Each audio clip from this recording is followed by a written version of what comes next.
O livro de Atos. No primeiro vídeo, assistimos Lucas iniciar o livro mostrando-nos como Jesus ressuscitado foi exaltado como Rei do mundo. Ele prometeu enviar o Espírito Santo como sua própria presença pessoal para capacitar seus seguidores a sair pelo mundo e testemunharem sobre as boas novas do seu reino até o dia da sua volta. E assim começou o movimento em Jerusalém, quando o Espírito veio e formou seguidores de Jesus no novo templo prometido pelos profetas nas Escrituras. Entretanto, isso gerou conflito com os líderes de Jerusalém e levou à perseguição dos cristãos. Contudo, o Espírito transformou isso em algo bom. Na verdade, tornou-se o meio pelo qual as comunidades de Jesus, originalmente judaicas, foram expulsas de Jerusalém para se tornarem um movimento internacional multiétnico. E a primeira igreja desse movimento diversificado de Jesus existia em Antioquia, a maior cidade daquela região do Império. Então, terminamos a história do primeiro vídeo com Barnabé e Paulo servindo na igreja de Antioquia. E o Espírito conduz a igreja a enviá-los em uma jornada missionária, o que começa uma nova seção do livro. As histórias sobre Paulo e os seus colegas de trabalho viajando para cidades diferentes em todo o Império Romano,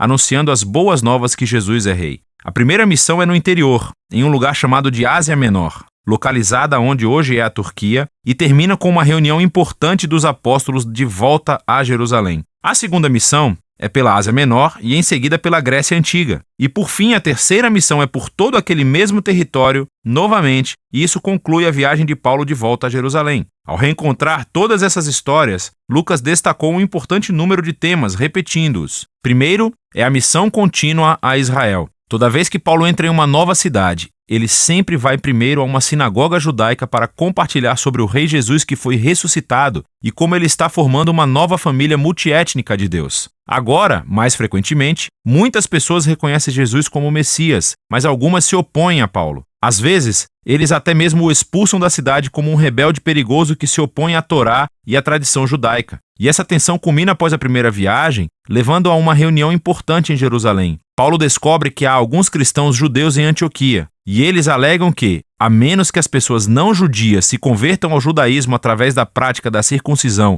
do Shabat e da obediência às leis de alimento kosher, eles não poderão tornar-se parte da família de Jesus. Mas Paulo e Barnabé discordam radicalmente. Então eles levam o debate a uma reunião da liderança em Jerusalém. E nessa reunião, Pedro, Paulo e Tiago, o irmão de Jesus, demonstram a partir das Escrituras e das suas experiências que o plano de Deus sempre inclui as nações como parte da sua nova aliança. Então, eles escrevem uma carta exigindo que não-judeus cristãos parem de participar de sacrifícios do templo pagão. Mas eles não os obrigam a adotar uma identidade étnica judaica ou obedecer às leis da Torá. Essa decisão foi inovadora para a história do movimento de Jesus. Jesus é o Messias judeu, mas ele também é o Rei ressuscitado de todas as nações. Assim, a filiação de alguém ao seu povo não se baseia em identidade étnica ou obediência às leis da Torá. É simplesmente baseada na fé em Jesus e em seguir os seus ensinos. E essa é a realidade multiétnica do movimento de Jesus que nos leva ao próximo tema, o qual Lucas quer que vejamos nas viagens missionárias. Ou seja, o choque de culturas entre os primeiros cristãos e o mundo grego e romano. Lucas registra vários confrontos em Filipos, Atenas e Éfeso. Paulo vai e anuncia Jesus como a revelação do único Deus verdadeiro e como o Rei do mundo, aquele que expõe todos os outros deuses e ídolos como impotentes e inúteis. E a sua mensagem é consideravelmente vista como subversiva ao modo de vida romano e ele é acusado de ser um revolucionário social perigoso. Essas histórias mostram como as comunidades monoteístas e multiétnicas de Jesus não se encaixavam em qualquer caixa cultural conhecida pelo povo romano. O mundo antigo nunca tinha visto nada como eles. E os cristãos estavam levantando mais do que apenas suspeitas. Outro tema que se repete é como Paulo e os cristãos são constantemente acusados de rebelião, até mesmo de traição contra César, o imperador romano. O povo ouviu Paulo corretamente. Ele anunciava que havia um novo rei, Jesus. E o povo também viu corretamente que o modo de vida cristão era um desafio para muitos valores culturais romanos. Mas toda vez que Paulo é preso e interrogado diante dos oficiais romanos, eles não veem qualquer ameaça e o libertam. Essas histórias nos mostram o paradoxo que a igreja primitiva apresenta ao mundo. Era um movimento messiânico judaico, mas era etnicamente diverso, cheia de comunidades que tratavam homens e mulheres, ricos e pobres, escravos e livres, todos como iguais. E todos eles eram fiéis somente ao Rei Jesus e a nenhum outro rei ou Deus. E assim, a sua própria existência vira os principais valores da cultura romana de cabeça para baixo. Entretanto, Os cristãos não representavam nenhuma ameaça militar, pois Jesus os ensinou a ser pessoas de paz. Então, o único crime do qual Paulo e os cristãos podem ser acusados é o de não se conformarem com o status quo. A seção final do livro retorna o foco para o testemunho de Paulo que está se espalhando de Jerusalém até Roma. A sua jornada missionária final termina em Jerusalém, onde ele é precedido pela sua reputação controversa. Ele é atacado pelo povo judeu que pensa que ele traiu a Israel, o que atrai a atenção dos soldados romanos que consideram Paulo um terrorista do Egito, dando início a uma rebelião, e então ele é preso. A partir daqui, Paulo é posto em julgamento. Primeiro,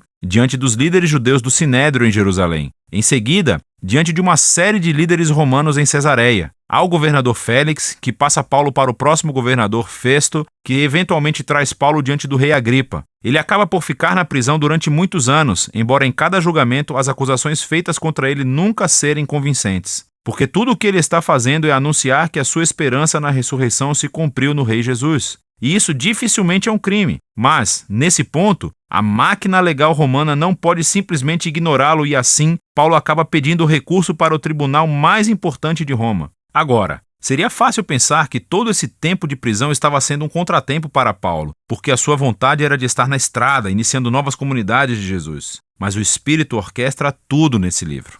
E assim, o aprisionamento deu tempo para que Paulo escrevesse as suas cartas apostólicas mais importantes. Elas tornam-se o caminho pelo qual seu legado missionário continua muito tempo depois da sua morte. Por fim, Paulo foi transferido como prisioneiro para Roma. E depois de uma viagem assustadora pelo Mediterrâneo, onde ele quase morreu, Paulo acaba em prisão domiciliar em Roma, aguardando seu julgamento. E assim, ele tem a possibilidade de organizar em uma bela casa reuniões regulares para judeus e gentios. E as palavras finais do livro são como Paulo anuncia o reino de Deus e ousadamente ensina tudo sobre o Senhor Jesus, o Messias, sem qualquer impedimento, e tudo isso acontecendo em Roma, debaixo do nariz de César. O trabalho unificado dos Atos de Lucas é muito mais do que a introdução à história de Jesus e da igreja primitiva. Ele mostra como o reino de Deus existiu na terra como no céu através da vida, morte e ressurreição de Jesus. Através da vinda do seu Espírito para capacitar a igreja e dar testemunho desde Jerusalém até os confins da terra.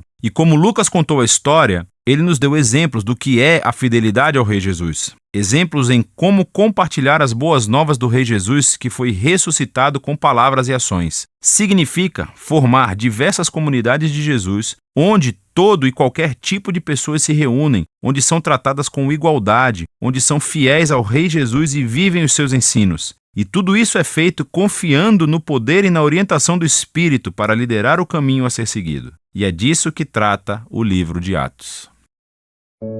Ore sem vontade, ore desanimado, ore chorando, ore andando, ore em pé, ore de joelhos, ore na tristeza, ore na alegria, ore na tribulação, ore quando estiver cansado, mas nunca deixe de orar.